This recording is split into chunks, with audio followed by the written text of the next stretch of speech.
Magandang hapon po sa ating lahat. Ako po si Francis May Ramos of the Department of Agriculture Strategic Communications Group.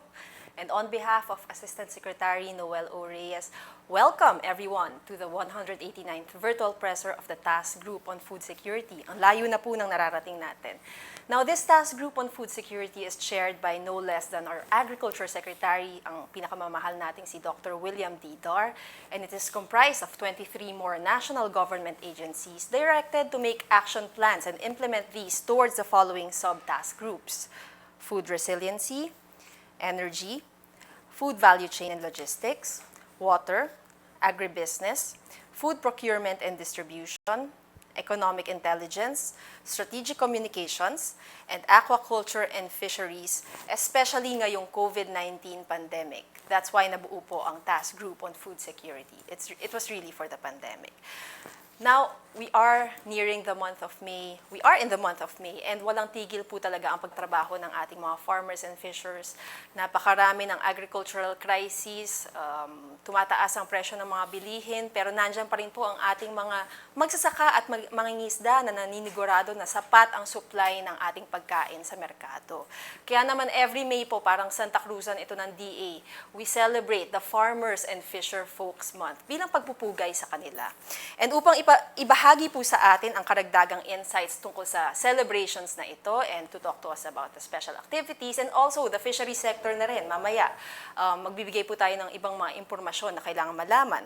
Kasama natin si Undersecretary for Fisheries and Agri-Industrialization, si Ma'am Cheryl Natividad-Caballero. Good afternoon, ma'am.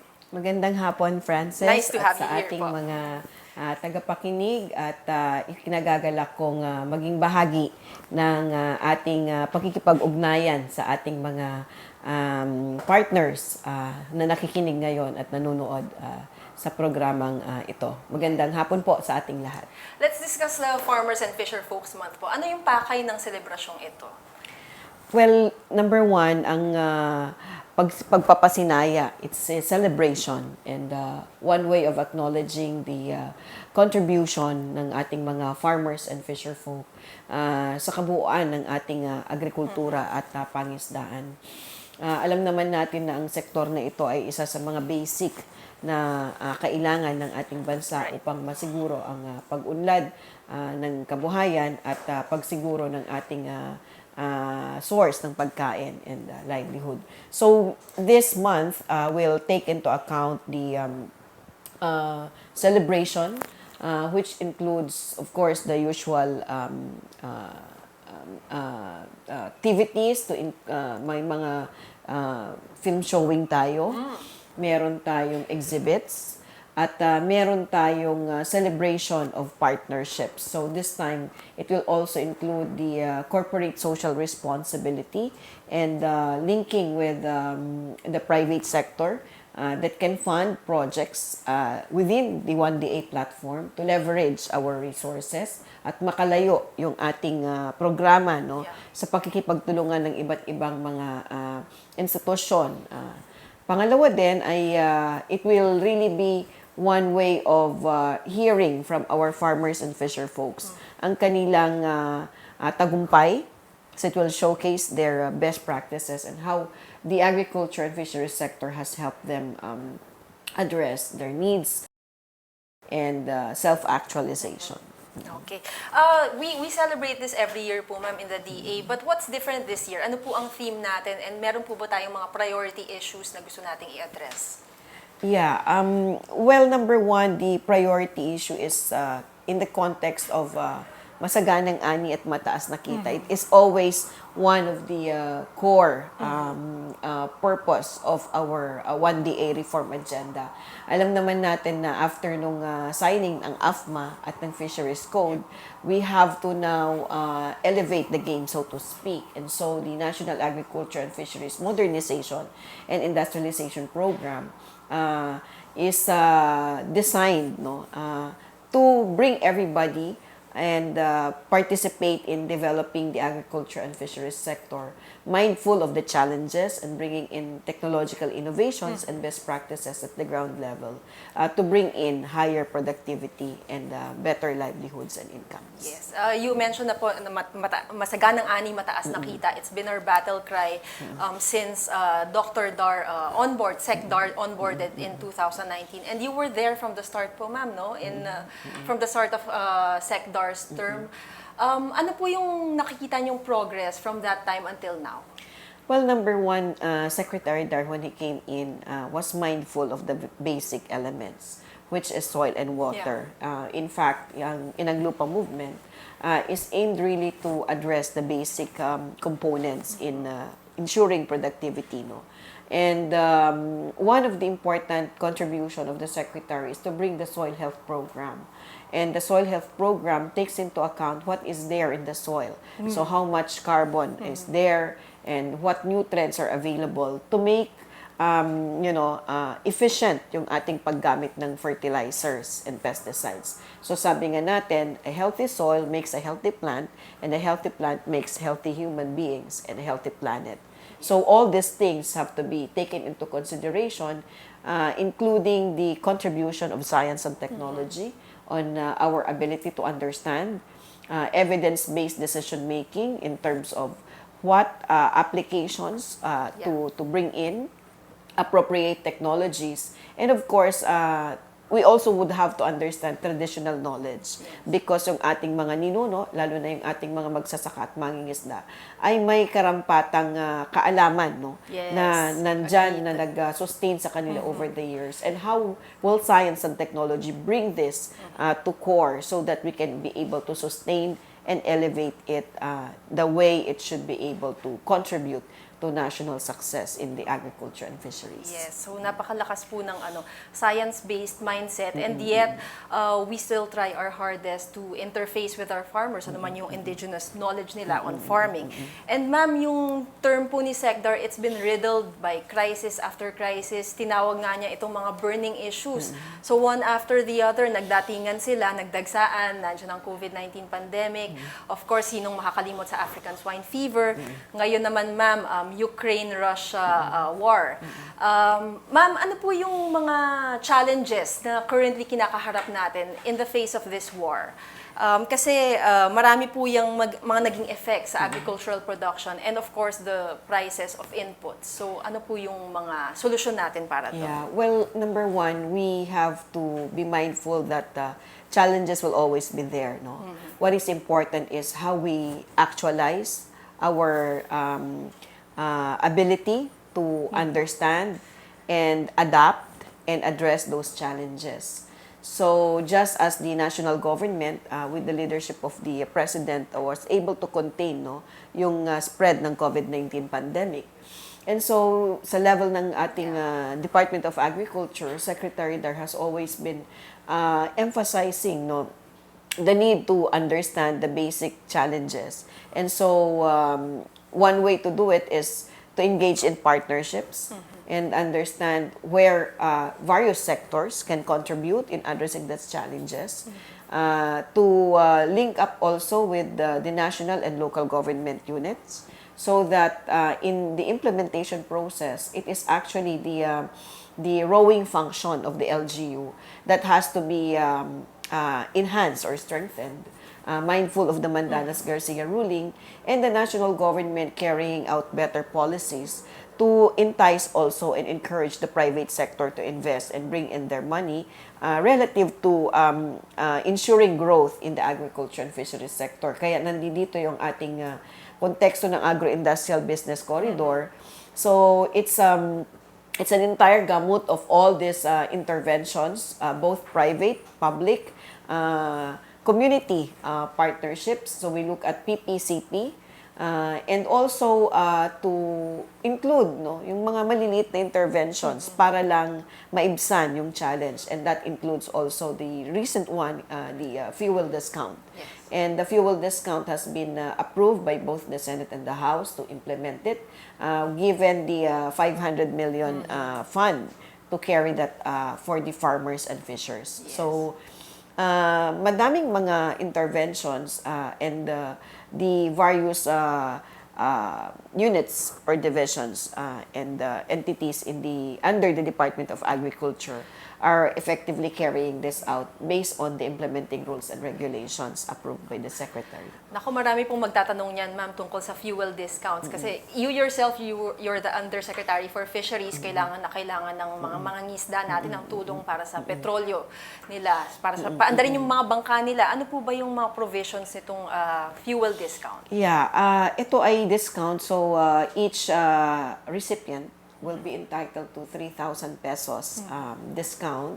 And for every time na magpakarga sila sa gasolinahan, they get 30% discount. So, malaking bagay. ano to, parang wallet na kada karga nila, they will get 30% discount until they are able to use up the entire 3,000. So, this is in partnership with the Development Bank of the Philippines and various gasoline stations all over the country that is going to be implemented by the Bureau of Fisheries and Aquatic Resources given the list of qualified fisherfolk and sa Bureau of Agriculture and Fisheries Engineering naman ang ating PMO which will be implemented naman sa ating corn farmers by the operations group ng ating Department of Agriculture. And kayo rin po, ma'am, nagbabiyahe rin po kayo para i-address tong fuel difficulties ng ating mga fishers. Oo, right? thank you for mentioning that. In fact, kagagaling lang natin kahapon sa ating isla, no, sa Pag-asa Island.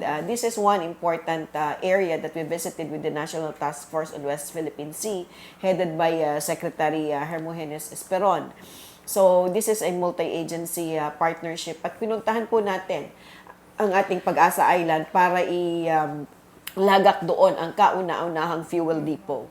So, this means that our fisherfolk that fish along the areas of the Kalayaan Island Group and in the West Philippine Sea can replenish and go to that fuel depot, not necessarily going back to the mainland sa puerto, which will incur them additional cost. So, this is one area that we really should be proud of because we have communities that are thriving in Pag-asa Island.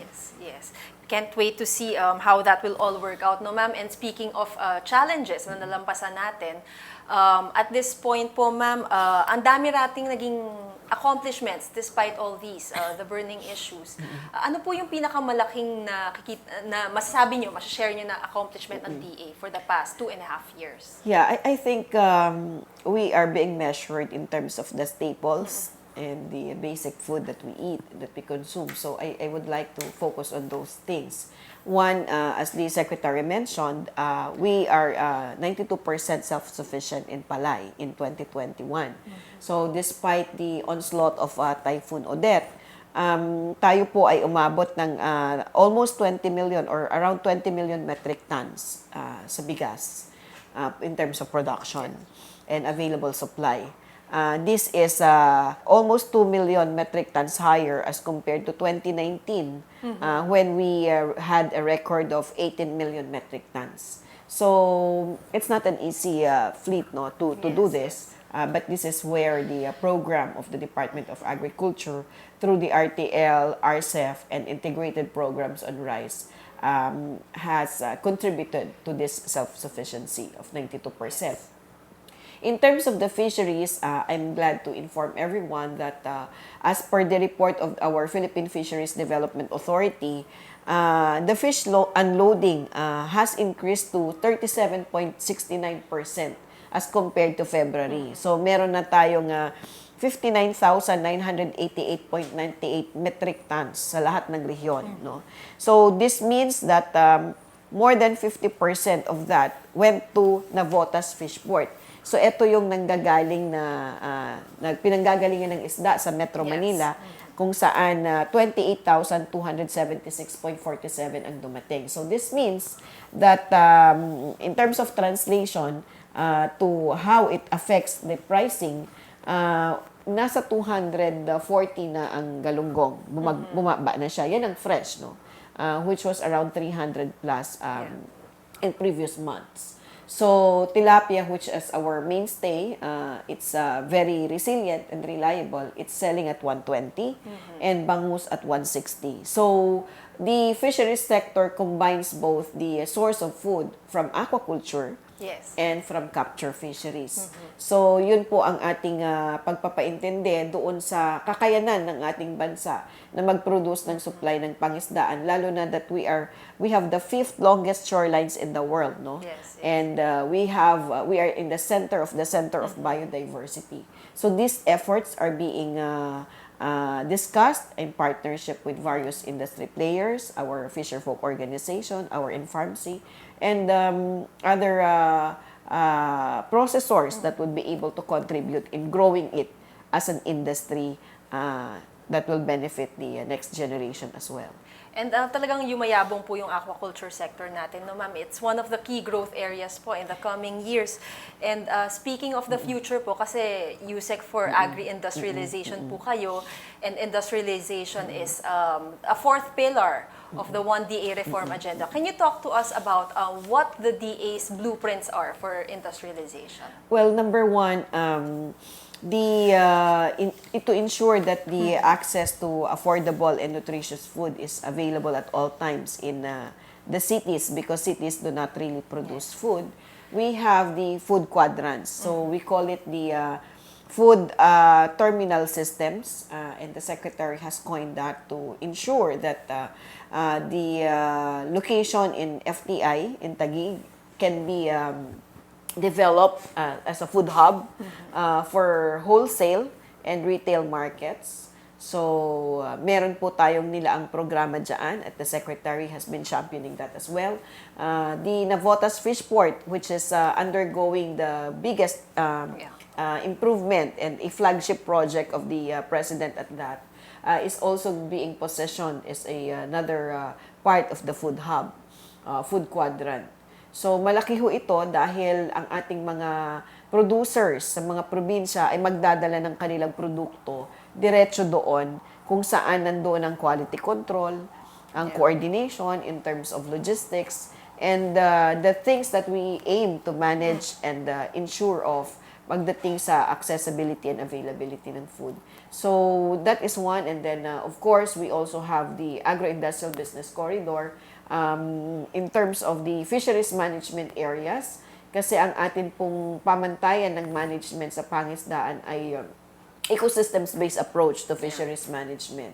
And sustainability is one part of that. So, there are so many things to talk about, but we would like now to engage everyone and be part of this platform as we develop collaboration and partnerships across sector and throughout the country, and even partnerships overseas. So, malawak po ito, at ang ating framework ay nakalatag sa 1DA Reform Agenda at sa ating National Agriculture and Fisheries Modernization and Industrialization Plan.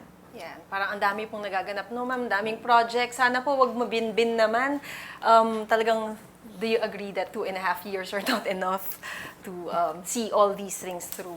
Yeah, we always look at ways to partner, no? Because we don't have the monopoly of knowledge. But what is important is that we engage everyone in building up a resilient and progressive agriculture and fisheries sector. Ma'am, we have enough time to answer questions from our media friends. But before that, let's go to our Agri-Trivia Contest. Manood, sumagot at manalo. Narito na po ang questions for the day.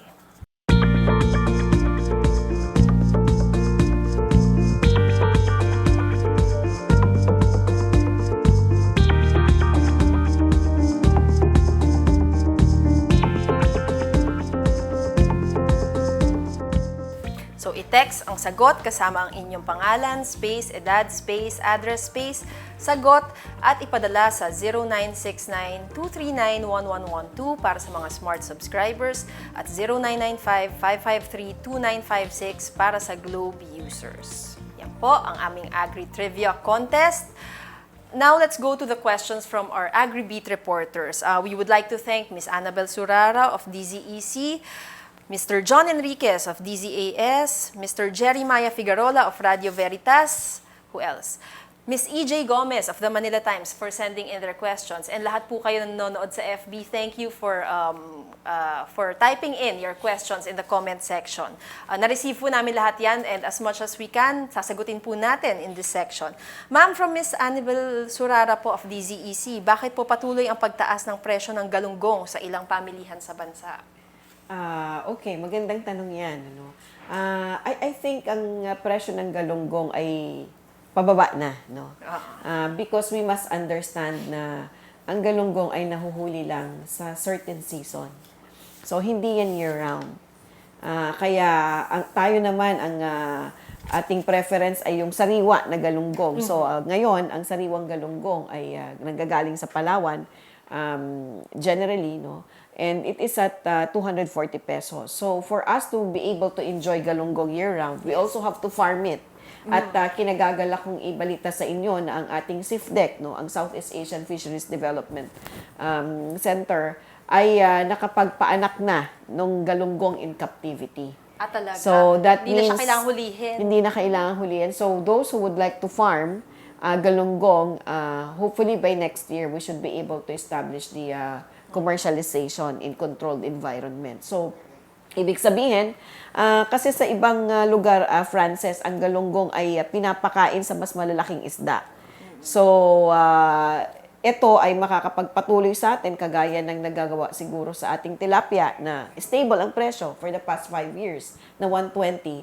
Galunggong will be year-round once all these elements of tech transfer to commercialization will be done.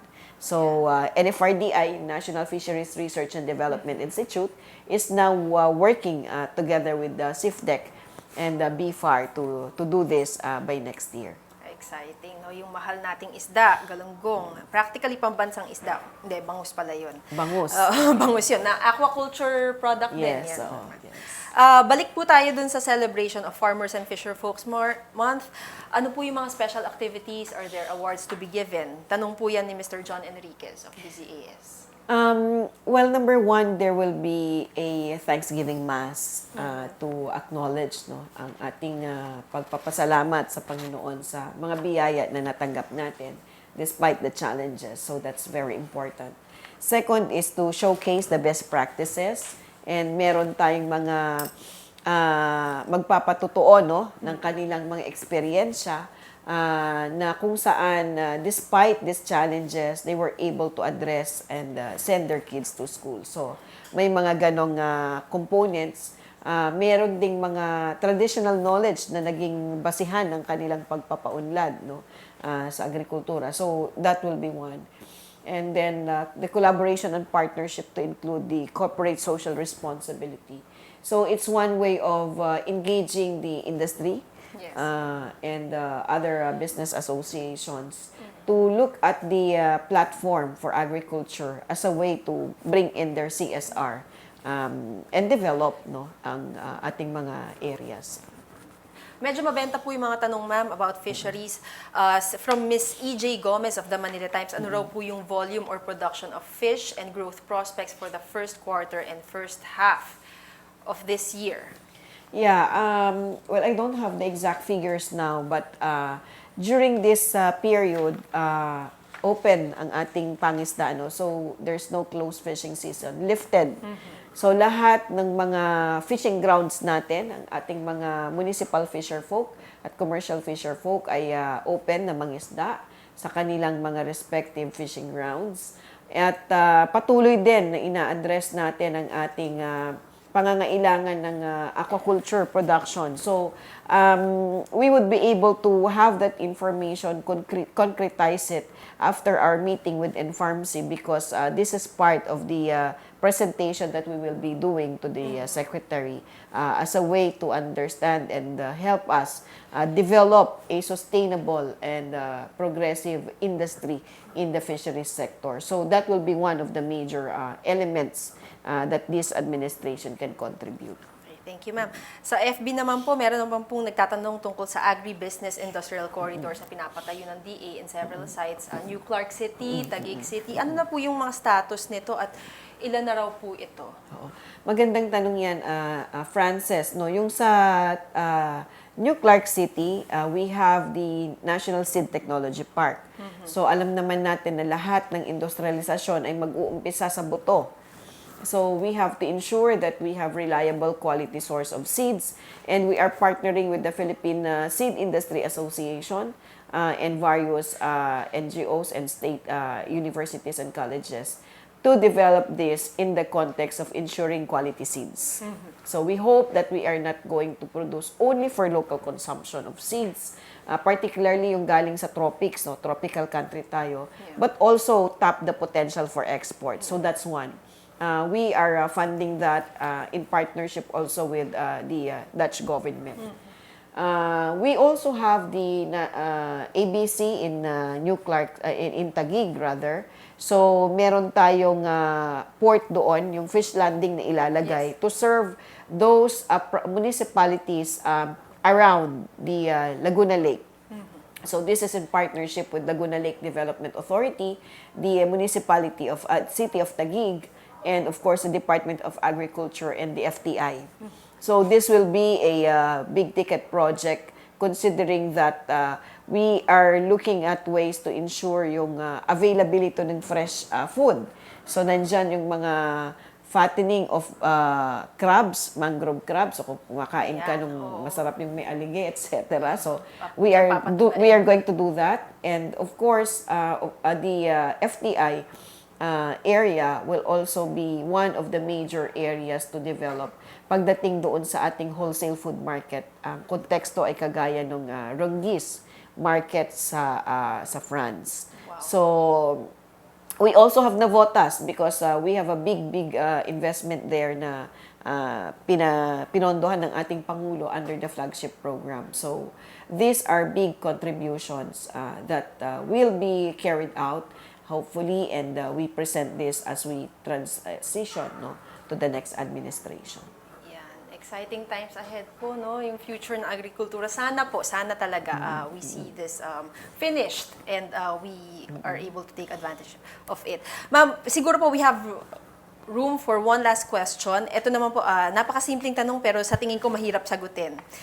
Gaano na ba ka-modernisado at industrialisado ang agrikultura ng bansa? That's from Facebook. Yeah. Smart question, no? Pero gaano ka modernisado? Well, number one, when we talk of modernization, we look at improving things. yes. So we always look at from the traditional knowledge, how do we bring in the application of science and technology and innovation in modernizing, no? So the important element here is cost efficiency. Yes. And then productivity enhancement. So, doon sa konteksto siguro ng fisheries, makikita natin na meron tayong thriving na canning industry. So, they are already integrated in terms of value chain, global value chain, because we export tuna, 60,000 metric tons to Europe. And for you to get that market and take advantage of the GSP+, there has to be a concerted effort from the sourcing of raw material to processing. So that is where industrialization comes in. The investment on regional fish ports to bring in this access to cold storage, yung mga ice plants, and the blast freezing equipment will ensure that we have access to sustainable food supply, fish supply year-round. So those are investments that are being done now through the Philippine Fisheries Development Authority. So. Yes. Thank you so much for that answer, ma'am. And at this point, I'm so sorry we are pressed for time, but thank you so much for sitting in and giving us a picture of a very industrialized Philippine agriculture sector in the coming years. Siguro yan, ma'am. Ang dami ng projects na naka-line up, as you said, in fisheries or ABC. So thank you so much. That was Usec Cheryl Natividad-Caballero, Undersecretary for Fisheries and Agri-Industrialization. Thank you so much, ma'am. And thank you sa lahat ng nanonood ngayon. Napakahalaga po ng pagkain upang manatili tayong malusog at masigla laban sa nagpapatuloy na COVID-19 pandemic. Naway magkaisa po tayo sa pagtiyak na tuloy-tuloy ang supply, produksyon at paggalaw ng pagkain at food production inputs sa bawat sulok ng Pilipinas. Let us be united in ensuring that all Filipinos will have access to safe and quality food items at all times. Nagpapasalamat po tayo sa lahat ng ating frontliners ngayong buwan niyo po, sa mga magsasaka at mangingisda at sa iba-iba pang food heroes na katuwang po natin sa pagtiyak na sapat, abot kaya at ligtas ang ating mga pagkain. Maraming salamat din po sa ating local government units at private institutions na nakikipagtulungan sa ating kagawaran ng pagsasaka para isulong ang maunlad na agrikultura sa bansa. Lubos po tayo nagpapasalamat sa ating 1DA family na walang humpay ang pagkilos tungo sa isang food secure and resilient Philippines with empowered and prosperous farmers and fishers. Sa Radio TV Malacanang, PTV4, PCOO, Radio Pilipinas at higit sa lahat kay Secretary Martin Andanar. Salamat sa pagkakataong ibinibigay ninyo sa DA at sa Task Group on Food Security. Para sa mas malawak na impormasyon tungkol sa Philippine agriculture, bisitahin lamang po ang aming website, da.gov.ph, ilike na rin ang aming official Facebook page, Department of Agriculture Philippines, and maaari po kayong mag-tweet sa ating mahal na secretary through our official Twitter account @ManongWillie. At para naman po muling mapanood ang mga nakalipas na virtual pressers at iba pang videos kaugnay sa agrikultura, please visit and subscribe to the Ani at Kita YouTube channel of the Department of Agriculture. And hanggang sa susunod na virtual presser po, 190th, 10 more to go until the 200th virtual presser. Ako po si Frances May Ramos of the Department of Agriculture, thanking Usec Caballero and wishing everyone a safe and bountiful Farmers and Fisherfolks Month.